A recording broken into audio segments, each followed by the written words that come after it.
माजी आमदार कैलास गोरंट्याल यांच्या वाढदिवसानिमित्त संदीप खरात यांच्या वतीने रुग्णांना फळवाटप, सामाजिक उपक्रमांची मालिका, पॅन्थर रिपब्लिकन पार्टीचा उपक्रम.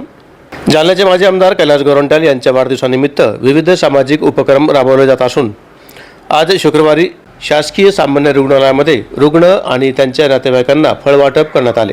पॅन्थर रिपब्लिकन पार्टीच्या वतीने संदीप खरात यांच्या पुढाकारातून हा उपक्रम पार पडला.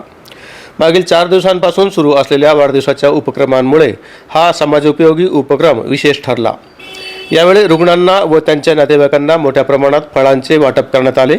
माध्यमांशी बोलताना कैलास गोरंट्याल यांनी संदीप खरात व त्यांच्या संपूर्ण टीमचे आभार मानले. दरम्यान काही रुग्णांनी शासकीय रुग्णालयातील समस्यांबाबत त्यांच्याशी संवाद साधला. विशेषतः MRI मशीनच्या अभावाबाबत त्यांनी मुद्दा उपस्थित केला. यावर गोरंट्याल यांनी लवकरच आरोग्यमंत्र्यांशी आपण चर्चा करणार असल्याचे सांगितले. तसेच 2 ते 3 दिवसांमध्ये मुख्यमंत्री देवेंद्र फडणवीस यांची सुद्धा आपली भेट होणार असून त्यावेळीही घाटी रुग्णालयातील MRI मशीनचा विषय आपण मांडणार असल्याची माहिती त्यांनी दिली आहे. यावेळी जिल्हा शल्यचिकित्सक डॉक्टर राजेंद्र पाटील यांनीही गोरंट्याल यांचा शाल, श्रीफळ व पुष्पहार देऊन वाढदिवसानिमित्त सत्कार केला.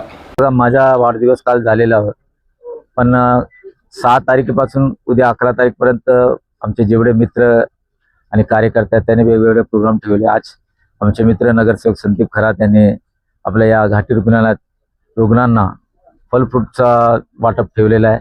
त्याला आम्ही मनापासून धन्यवाद व्यक्त करतो आणि निश्चित एक समाज उपयोग कार्यक्रम त्याने केला. पुन्हा त्यांना धन्यवाद व्यक्त करून माझे 2 शब्द संपवतो. जय हिंद. एक MRI मशीनचे त्याने बोलले. खंबीटकर जे सन्माननीय मंत्री आहे त्यांना मी स्वतः बोलणार आहे आणि माझे 4 दिवसानंतर माझी मुख्यमंत्र्यांची भेट आहे. त्या दिवशी मी हे विषय मांडू. आज माजी आमदार कैलास शेठ गोरंट्याल यांच्या वाढदिवसानिमित्त पॅन्थर रिपब्लिकन पार्टी यांच्या वतीने सामान्य रुग्णालय जालना येथे जो गोरगरीब रुग्ण असतात त्यांना व त्यांच्या नातेवाईकांना, सध्या कडक उन्हाळा आहे त्याच्यानिमित्त या ठिकाणी फळ वाटप केले. फळामध्ये आम्ही टरबूजाचं वाटप केलं. त्याचसोबत आम्ही या ठिकाणी मिठाई सुद्धा वाटप केली आणि या प्रकारे आम्ही या ठिकाणी सामाजिक उपक्रम राबवला. रुग्णांना कुठेतरी दिलासा मिळाला किंवा कोणीतरी त्यांना अशा कार्यक्रमाला येतात आणि 1-1, 2-2 केळे देतात आणि भले मोठे फोटो काढतात, परंतु आम्ही हा खरोखर कार्यक्रम राबवला असं या ठिकाणी मी माझे मत मांडतो.